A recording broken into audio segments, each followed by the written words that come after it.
Fear not, citizens. Hope has arrived because the Amateur Otaku is here talking My Hero Academia.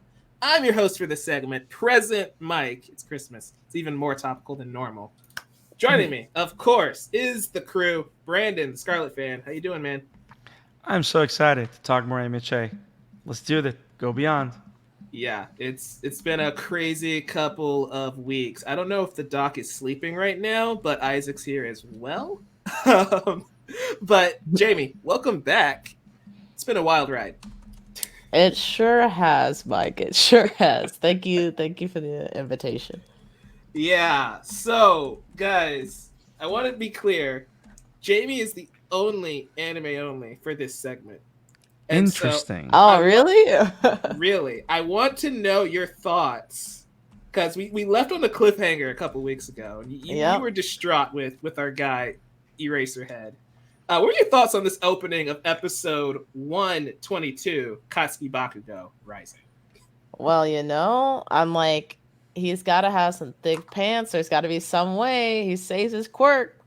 And it was not the thick pants. It was just remove that section entirely. So, I'm glad Eraserhead is at least kept his quirk. Um that was a moment of somewhat relief, I guess. Now he's missing a leg, but he's still got his quirk. So I was somewhat relieved. Yeah, it was a tough thing to watch. It was such a split second decision by him too, right? Like I'm Mhm. really impressed that he was able to get that strong of a reaction and seeing the flashbacks to little Airy hits you right in the feels. Yeah. Brandon, you missed last 2 weeks ago now MHA. What were your thoughts on how we gotten up to this point in the war? I mean, one of the things that I like, which I correct me if I'm wrong. I don't think the manga did it quite the same. Was the manga skipping between stories throughout, or did we get one whole story first and then the other one? Yeah, the manga. I mean, we didn't get like a whole story. So like we actually in these last two episodes we adapted four chapters for episode 122, and those are actually adapted 100% just about. But before that, the previous few episodes we were kind of splicing the chapters together, cutting back and forth between Right, right, the two different fronts. right, Mm. because I know that I kind of noticed it a lot more now. Yeah. Because now we're spending less time over there and more here because of course the bulk of where the arc ends, everything ends in Jakku, right, in Jakku City. So Much Old to Path. Finn's dismay. Yeah. Yes. But I am caught up, and I love the fact that Eraserhead doesn't only look like a ninja; he has the will of fire. um, Kakashi. yes, and he did what he needed to do, and I'm glad. And one of the things that I love, my favorite moments with Aizawa, are not necessarily the ones where he's just being a mean old teacher that just sleeps all day because he's tired because I'm pretty confident that he's always tired because he's heroing at night a la Batman. He just doesn't know how to sleep the 1 hour and move on.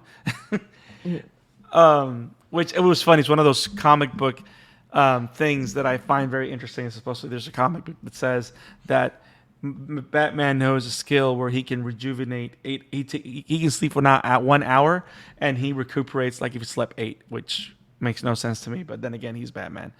But I love the fact that the strongest moments of Aizawa as a person, as a character, is when he's defending his students, like the fierce love that he has for his students, the fierce love that he has for teaching.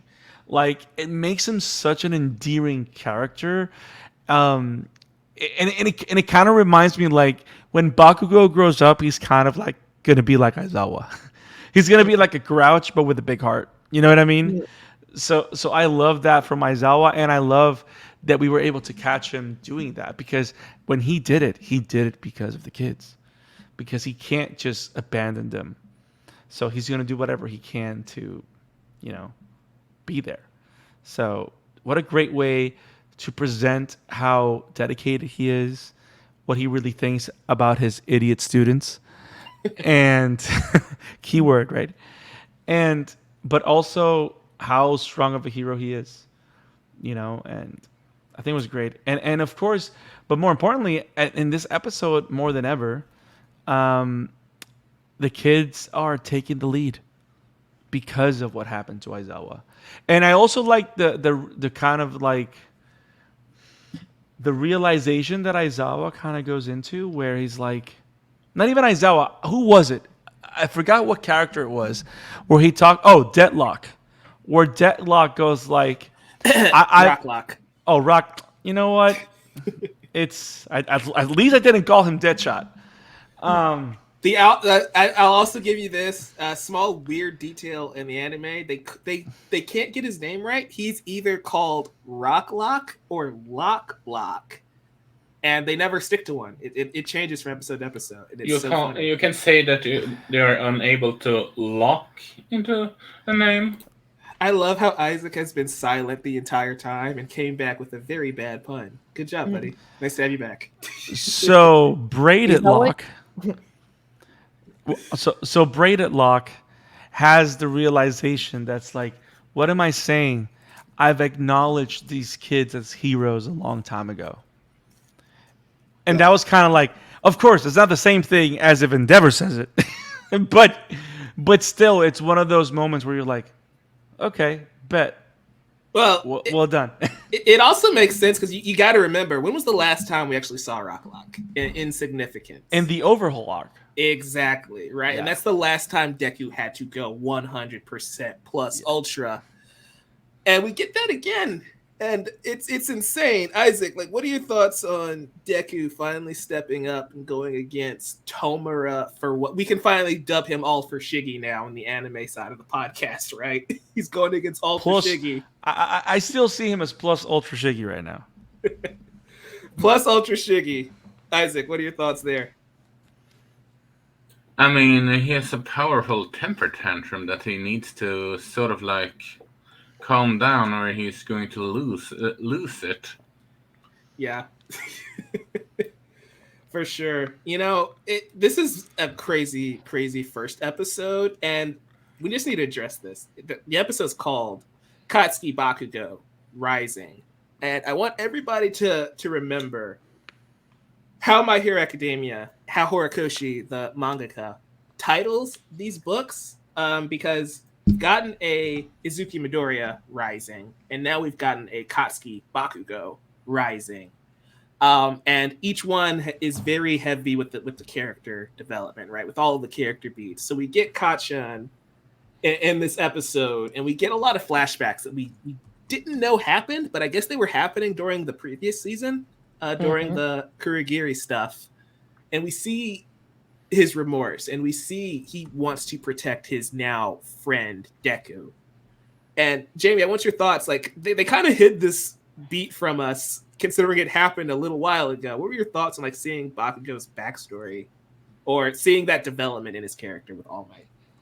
I really liked it. I was, not gonna lie, confused for a short moment when like Deku was wearing the afro. I'm like, did he just get blasted with some fire? That was amazing. What happened to him? I'm like, oh, it's a disguise. I see.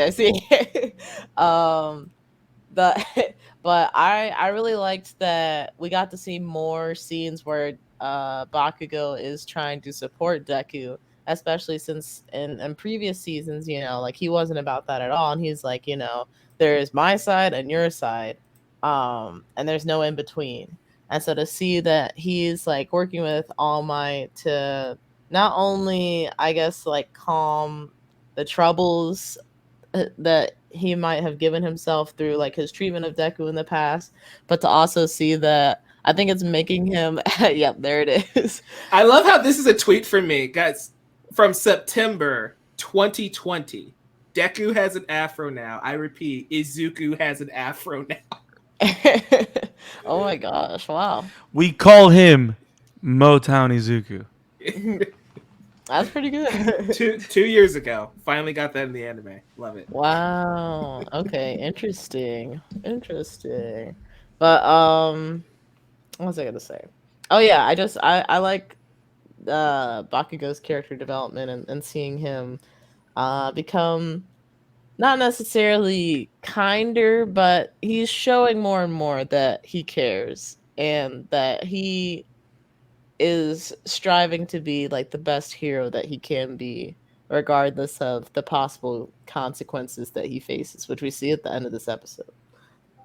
Yeah.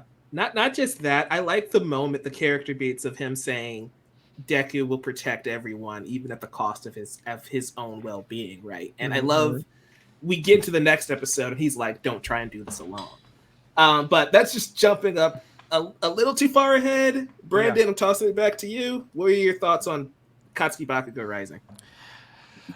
It's what I think what I love the most about this chapter, apart from the fact that we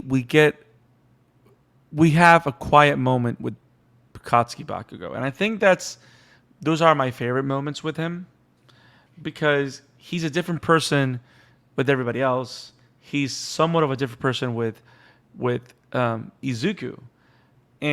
But everybody that interacts with him in one way, shape, or form can always say, yeah, you see Katsuki like this, but he's really like this. You see what I'm saying? Like, Kirishima does it a lot. What's the name of Electrobolt or Charge Bolt? Denki Kaminari. Kaminari says it a lot. Like, all of them, almost everyone in Class 1A recognizes the heart behind the jerk. You know what I mean? Yeah. So I love that it takes the symbol of hope to have a conversation with him, for us to get quiet time with Katsuki where he feels that he can finally like lower the guard and just talk about it. And I think those are my favorite moments with him. But more importantly, it's because getting those moments with him deepen our understanding of how he views his relationship with Izuku. And it's funny because when he was a kid, he would bully him to feel separate because he couldn't understand him or because he was different. But now, because he's a direct rival, the One for All not only forces him to be back in the circle with Izuku, but makes Katsuki reevaluate what his relationship with Izuku is, because now we know that All Might is important to him as well, and what all that means. But more importantly, the big moment, of course, at the end of the episode is us as a viewer finding out that no matter how different they are, Izuku and Kachan have the same hero heart. And the way we see that is because, I don't know why, but at that moment, my body just moved. Which is a beautiful imagery, because it's the same thing that happened with Izuku in episode 1. Yeah, and I love the framing of this episode. For those who don't know, this I can't remember the animator's name, but there was a new person who did the production on this episode, and this is their first time like leading the direction of a My Hero episode, and they did a fantastic job bringing those panels to life, right? Doing those flashbacks, reminding us of all of those times from season 1, from season 2, between Deku and Kachan. All of the fights from Deku versus Kachan part 1 and part 2. And I'm just reminded, you're right, I'm reminded of season 1, right? In the first episode, Deku runs at that sludge monster and he just says, I couldn't stand there and watch you die. And All Might just narrates his a true hero, they move without thinking. And to have that, essentially Bakugo say, he just did it. But essentially his actions are saying, I can't just stand here and watch you die. And he jumps in the way. There's something deeper to that statement too, because it's exactly what you say. But if we go back to how All Might say it, he says it very particular. He literally says that every great hero has a story, has a moment where they can say that their body just moved.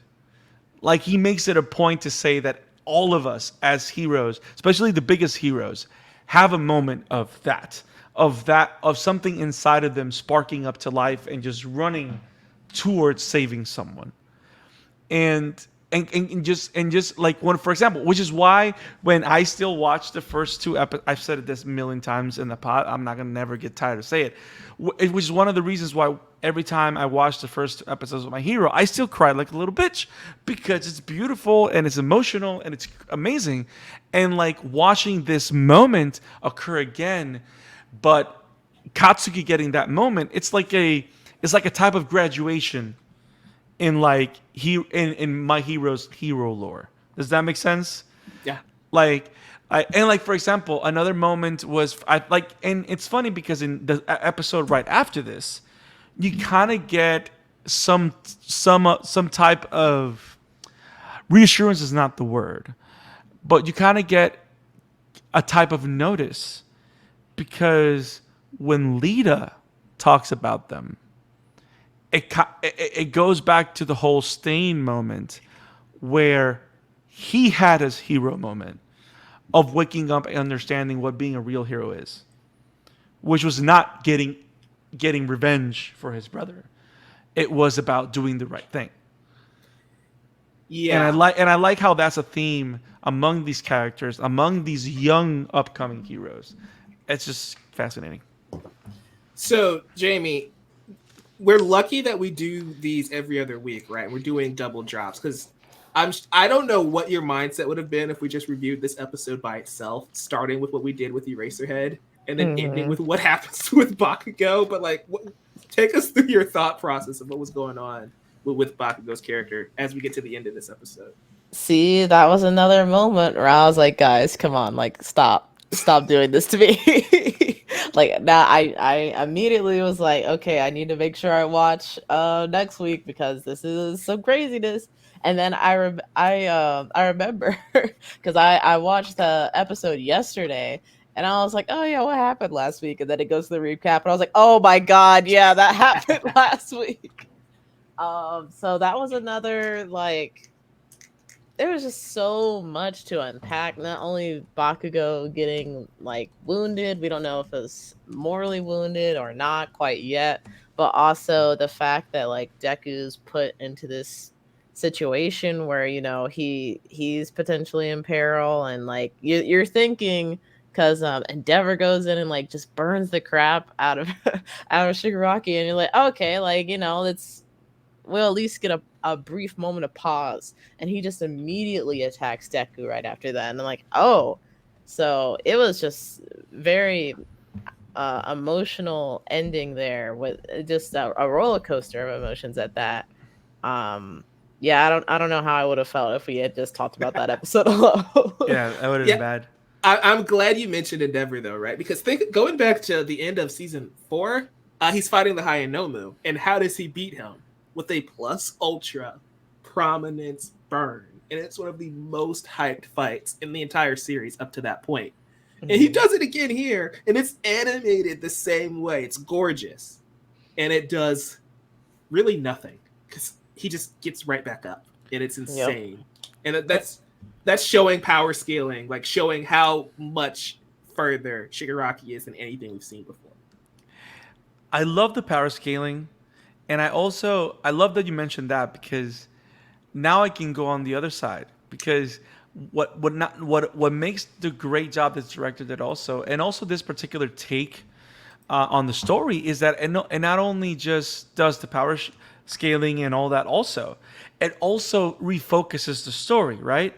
Because by this point in the fight, we know that Endeavor cannot be the one to put the final punch in.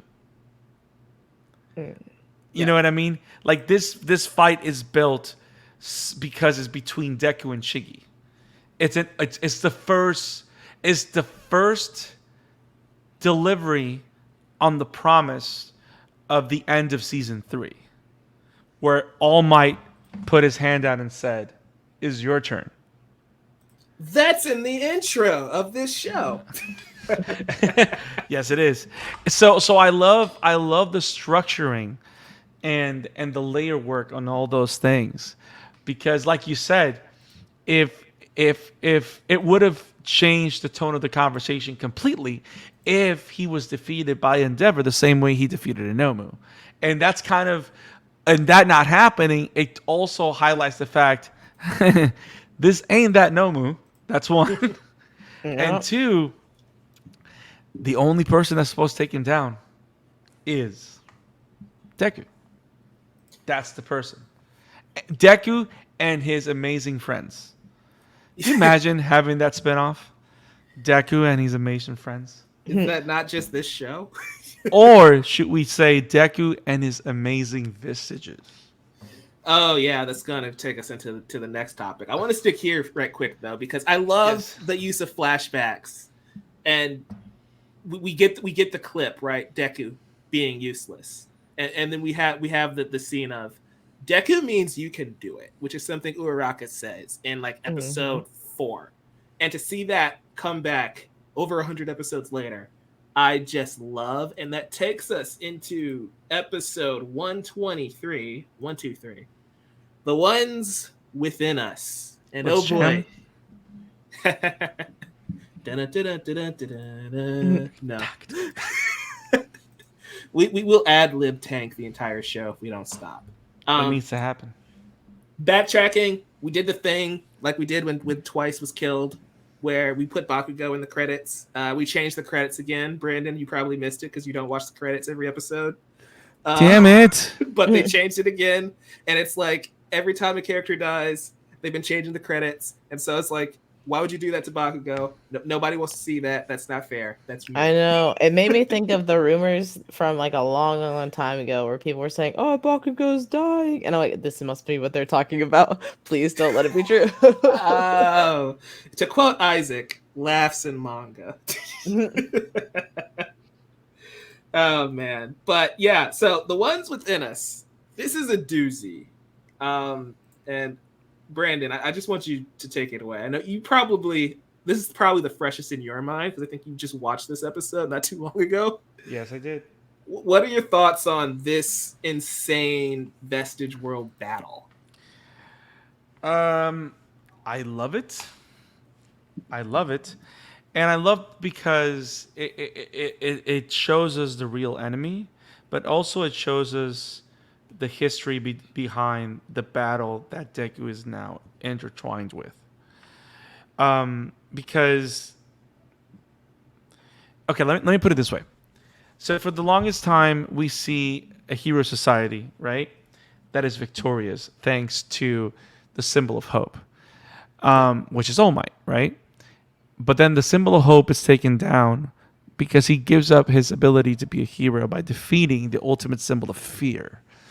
And the idea that the whole point of the show is that this kid has become the inheritor of the responsibility of being the new symbol of hope. Right? Yeah. So I love how this particular episode, this particular confrontation puts the two sides, the two defining sides of this show, of this war, against each other, face to face for the first time. And I love that it goes all the way back to the first user of One for All and All for One. So I love all the layers. I love how much lore drop we got. Yeah. And I kind of low-key figured something out that I didn't know. And I might be confused because I'm simply an idiot. Or I just didn't pay attention to this much till I watched it again. But I was always under the impression that One for All's little brother was quirkless and was given the ability to pass quirks onto others. But that's not the case. He always had a quirk to pass power onto others. The quirk that was given to him was the stockpile quirk. Yes. So that kind of blew my mind because it literally presents All for One literally as the ultimate evil that wants everything for himself, and One for All as the ultimate being of light that just wants to share with the world. So I don't know. I love that. That's great. Welcome, Broken Studio. Thanks for joining us. We're talking OHA. Hello. Welcome, welcome. Yeah, I'm glad you. I'm surprised that you didn't pick up on that because All Might mentions that in like season 2, I believe. It may have just slipped your mind. It's been a minute. Yeah, the first user's quirk was useless, and All for One thought he was quirkless. That's the thing. When you have the power to pass on quirks, but you have no base, it seems like you're quirkless. And All for One, being the a-hole that he is, decides to give his brother a useless quirk and say, here, you have the power to stockpile powers. Which you can also think that All for One was probably just going to use him as like a refrigerator, for example. Like he would. That's literally what he was using him for. That's what he was. Yeah. Dump quirks inside and then pull them out when necessary. But it also like he created his own problem, right? By creating this power of one for all. It's the one thing that can stop him now because the power, these heroes, the heart that these heroes have has just been passed on from generation to generation. Yeah. And we get it to Nana Shimura, who up until this point has probably been the only one to give All for One any sort of trouble. Like probably came the closest until All Might came along and actually took him down. So I thought it was really fascinating that we start with Nana Shimura, not the 7th user, and the first user in this vestige space. But before we get there, we got to rewind a bit because that takes place a few minutes later. Deku's fighting Tomura, and he gets grabbed because Aizawa is now down. We don't know how severe it is. A lot happens in these episodes. Like Shoto shows up, and now Ida's on his way, and it's like, oh my god, what is happening? Jamie, I'm gonna toss it over to you, and then we're gonna toss it over to you, Isaac, because I know you haven't said anything in a minute. Jamie, what were your thoughts when he started taking the quirk? It was kind of like a wave of confusion at first. Like, wait, could he fight this? Like, is it over? What's happened? Like, what is gonna happen here? And then we see kind of like the mental battleground, or I don't know where they were, like that area that they were in, and I was thinking like, okay, Deku's about to throw hands, let's go. And then Deku gets pinned about to the ground. Throw hands. Oh my god. It's like, funny. I love how you kind of pictured it, like Shigaraki grabs Deku, end scene. End.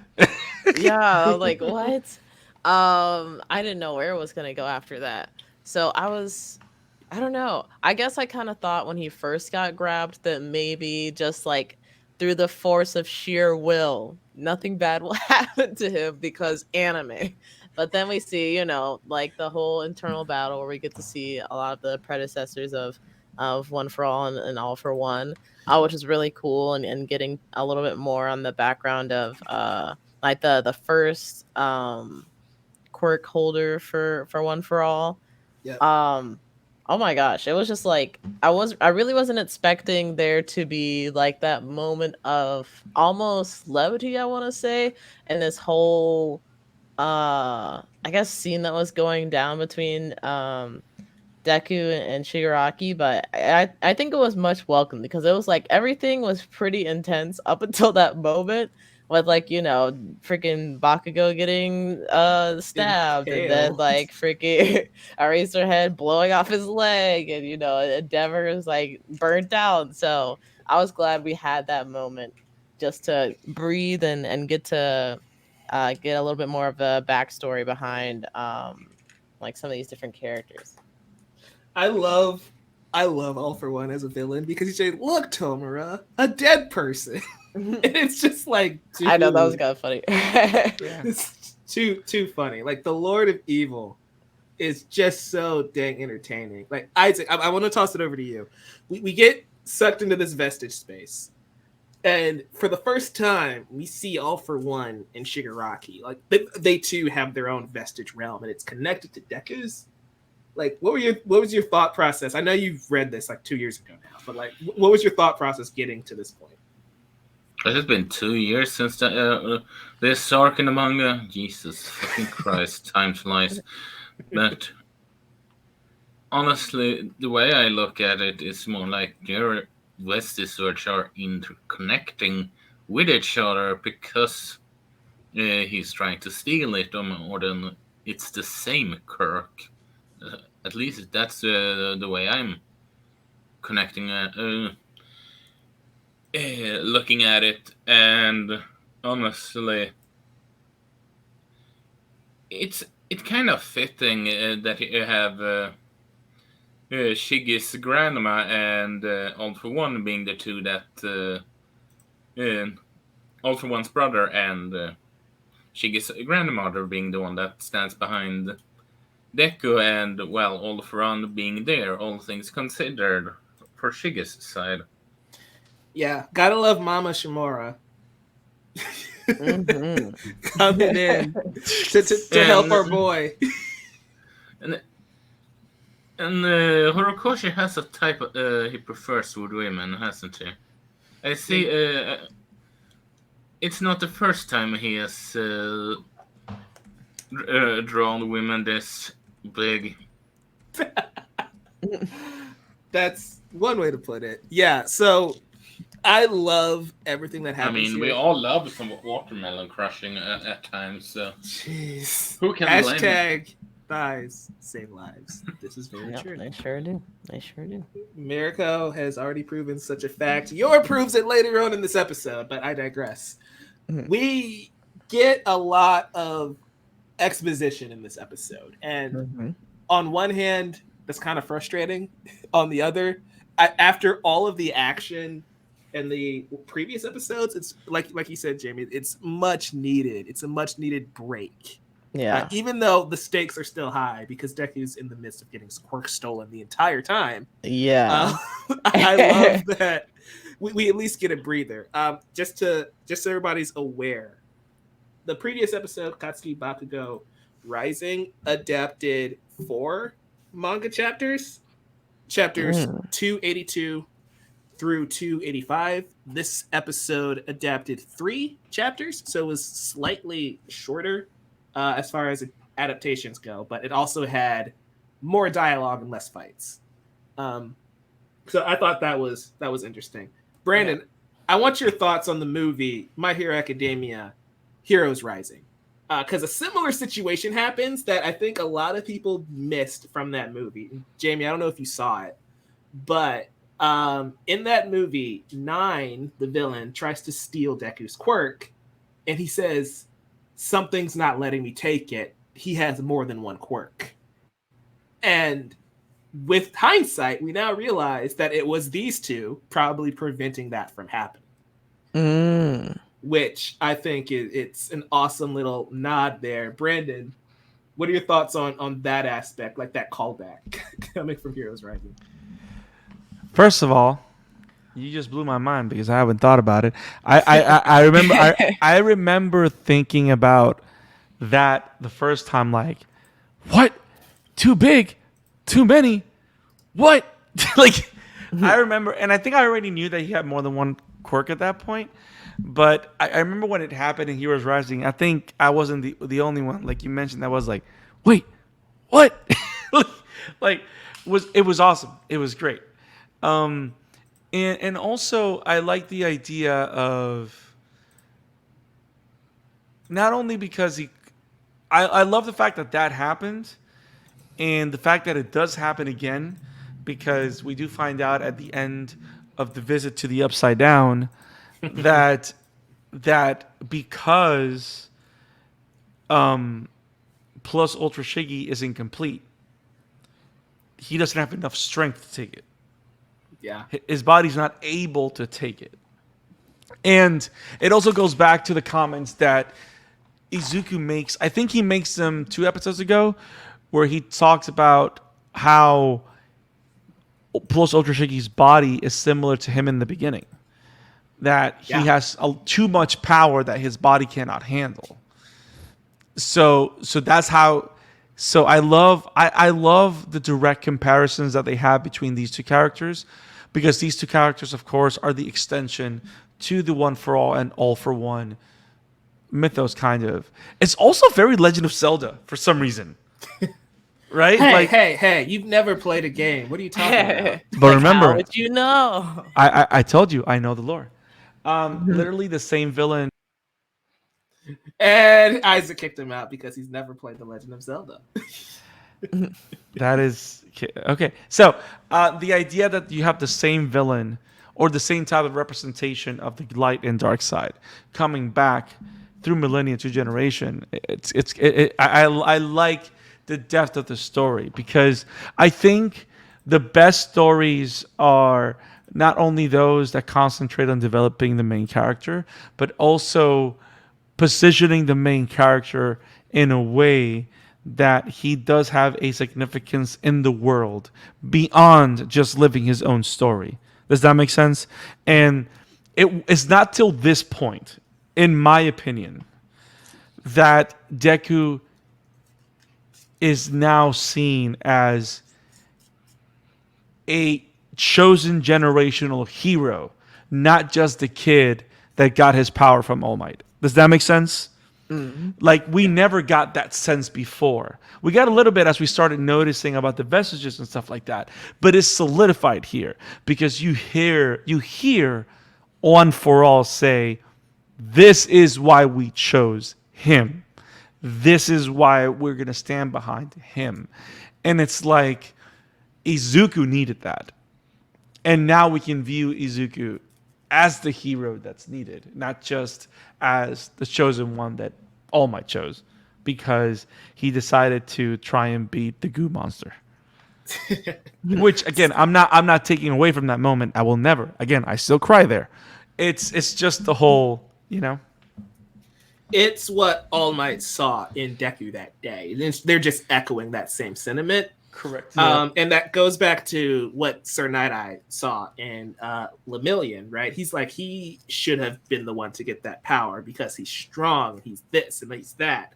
And it's like, yeah, but Deku's Steve Rogers, right? He may not be the biggest, he may not be the strongest, but he's the guy we need to have that power so he can lead us to victory. Did you just call Lemillion Bucky Barnes?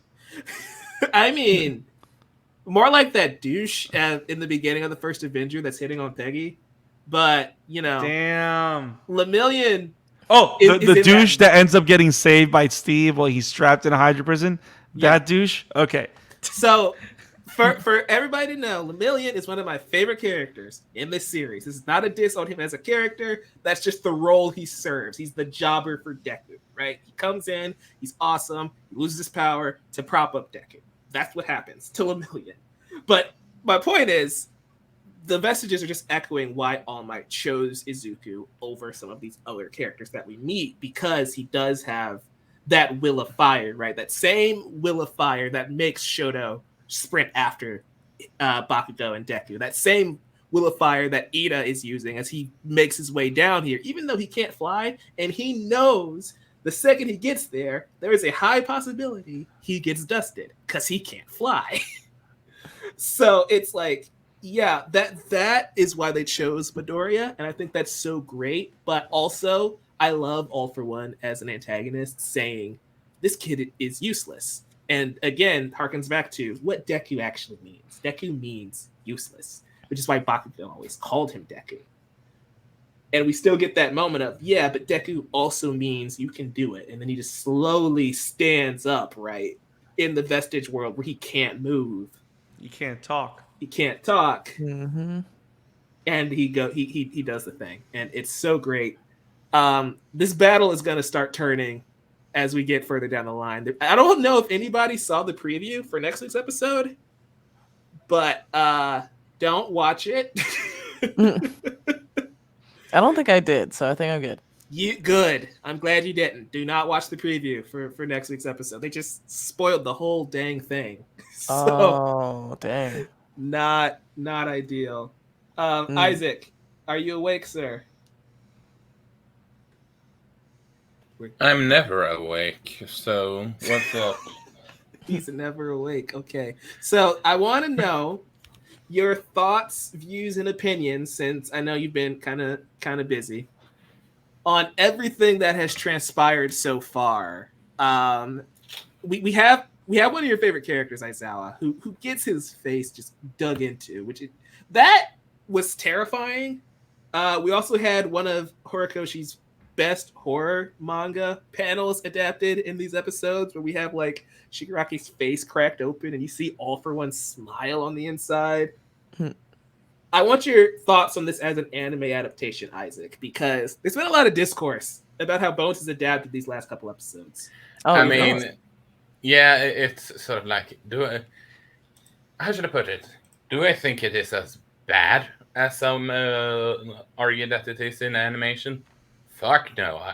I've seen Seven Deadly Sin. I've seen the original release of Dragon Ball Super Battle of the Gods, the first fight against Beerus, fight with Goku versus Beerus, and well, the fight scene between Pain and Naruto isn't that well animated at certain points either.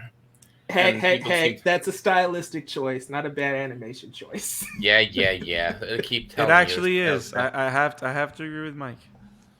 It's Yeah. out there, but it's a choice. Yeah, right. But I digress.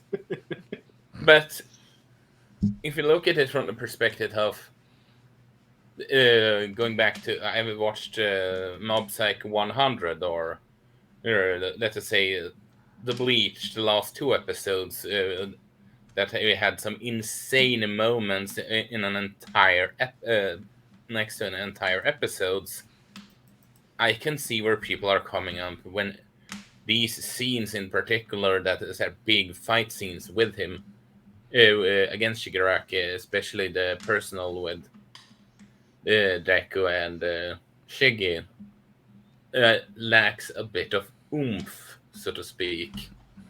And that's from that regard, I can understand why people are disappointed, especially if you look at how Bones are handling My Hero Academia, so how they are handling Mob Psycho, where some of the recent episode has been insane in terms of animation. So yeah, I guess I'm of the mindset of I don't care. I want to toss it over to you, Brandon, in a second. But I just want to show the folks who are watching the YouTube feed, podcast feed, just bear with the descriptions. Like one of the biggest things that have been trending, if you search My Hero Academia for the last couple weeks, is this shot of Tomura Shigaraki. And it's a heavily censored shot in the manga. His jaw is actually like almost torn off. And so that's a thing. This is what it looks like. This is a colored version. This is what it looks like. Oh, wow. Yeah, it's a drastic change. But it's also it's not even a full second. It's like one frame from the anime. So I really don't care, because in the grand scheme of the episode, I didn't even notice. That's the thing for me, and totally not Mark, who's also on YouTube and reviews manga and anime and stuff. You know, I mean, the dude that Toei tried to take down. Yeah, which thankfully they weren't able to do it. He was talking about some of the older Dragon Ball Super animations that he criticized, and then later apologized to those people because they're working under pressure and all those kinds of things. And one thing that he brought up that was a really good point is the fact that a lot of people, including himself at a certain time, were criticized these not even keyframes, like the between frames, like super heavily, when the between frames aren't even really supposed to look like that good. They're just supposed to convey the motion between the keyframes. Yeah. So they might not be as polished as the keys. That's why you have keyframe artists and then in-betweeners. So if it was a keyframe and they drew it kind of wonky, then I would say the criticism is valid, or like, something went wrong there.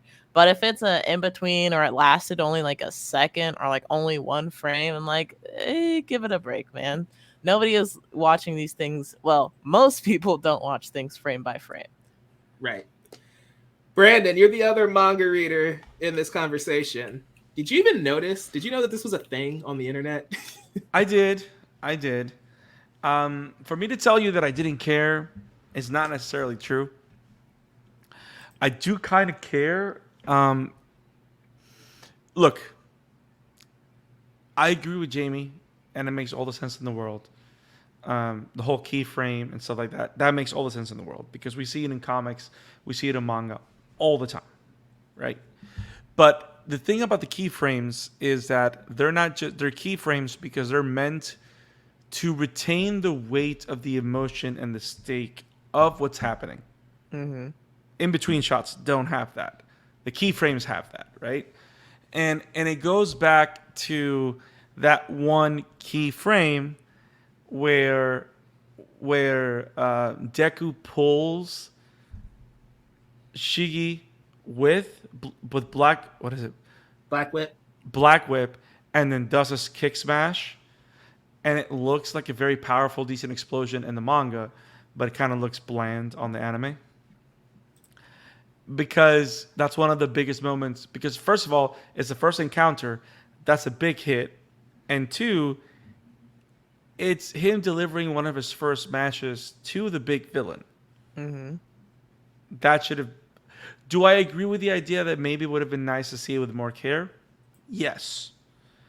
But at the end of the day, the most important thing is the story, and they're delivering.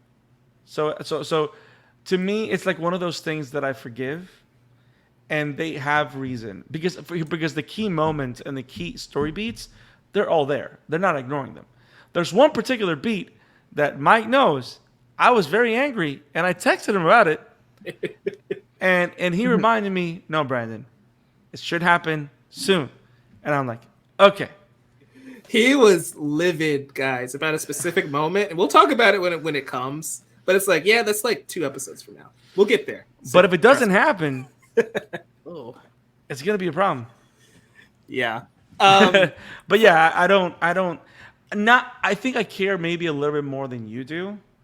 But I don't care enough to start destroying worlds on Twitter. I guess my thing is I understand all sides of the argument. Like I get where you're coming from, I get where I's coming from, and I understand where Jamie's coming from about the keyframes. And like this is an anime adaptation. First off, 1, Bones is not as good as Mappa. We just have to accept that. 2, we can clearly tell that all of their attention is into the last season of Mob. Whether that's a good thing or a bad thing, we can clearly tell that. So Mob 3 is supposed to be officially the last season? Yeah. Yeah. I think I mean, so. is the book over? That would be a question for the doctor, not me. I don't know. Yeah, I don't know. I'm going to look into it. Keep going. I've heard it's the last season of Mob, though. They've been calling it the final season. Whether that's in 5 parts like Attack on Titan, we'll find out. Oh, Lord. I hope not.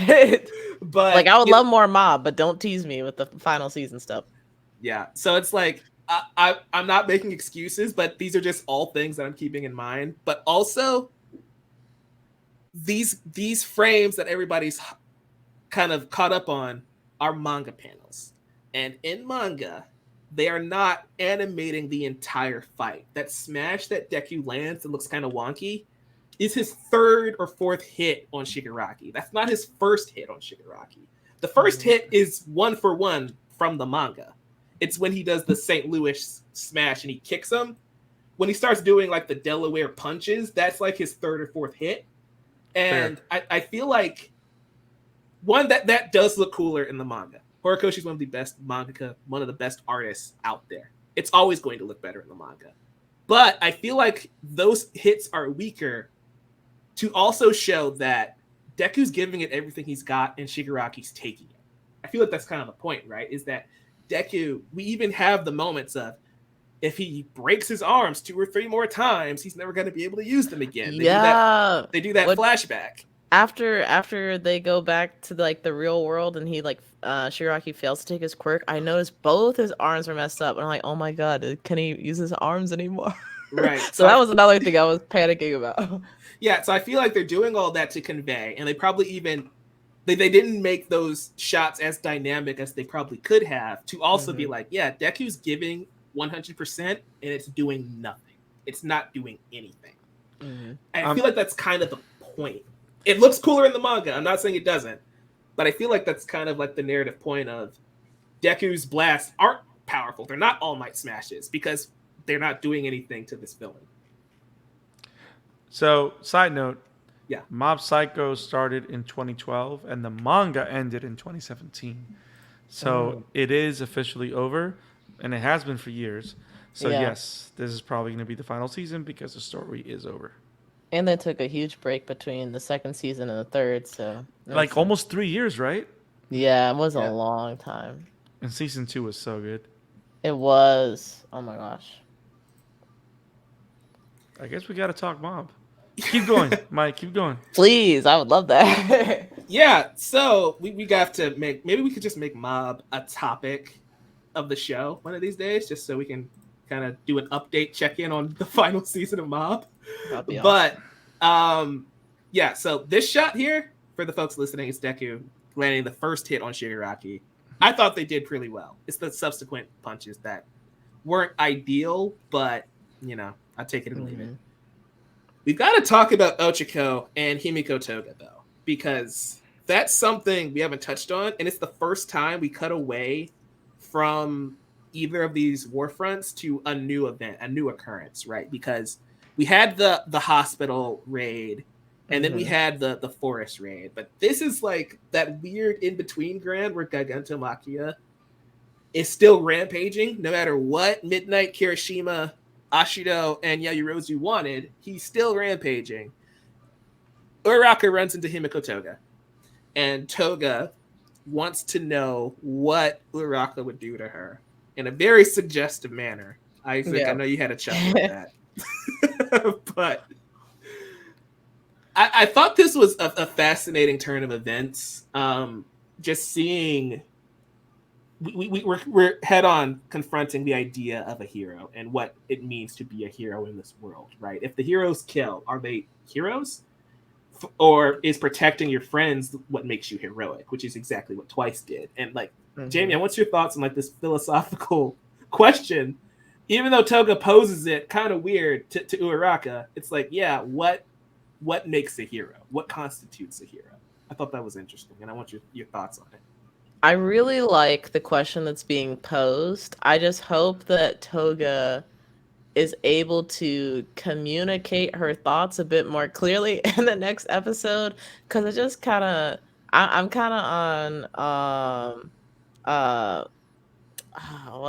what is Gravity Girl's name? I'm so terrible with names. Uraraka. Oh my gosh. So I'm kind of on Uraraka's side where I'm like, bro, where are you coming from with this? Like, you stole some old lady's blood, and now you're asking me what I'm gonna do to you. Like, I guess I'm just gonna arrest you now. Like, you're just in my way at this point. And so I wish, or at least I hope, in the next episode she at least explains a little bit of what happened, and she's like, okay, so our heroes, you guys are just okay with killing, because if you are, then like what makes you so much better than us? Because like, you know, we're trying to accomplish our agendas and you're kind of trying to accomplish your agenda. Only difference is, or at least up until that moment, was that you guys didn't kill to get what you wanted. So I do like the questions that's being posed. I just hope that Toga can find breakthrough with what she's trying to say a bit better. That is totally valid. It's one of those cliffhanger moments, right, where it's like, okay, we've got to wait for the next episode to see where this is going to go. But I thought it was such a great turn of events, right? It's such a slow moment, like the build up when Uraraka follows the lady. And I know that Toga is a shapeshifter, but my brain still turns off like, yeah, we got to go help the old lady. And then it's like, I was with it. I thought it was a normal old lady until she started running really quickly. And I was like, okay, well, people have quirks outside of the academy. But then she tries to lure her into like this dark corner. I'm like, no, something's wrong. Something's wrong. Nobody's screaming for help. I think this is a trap. It's a trap, just like Admiral Akbar would say. Yep.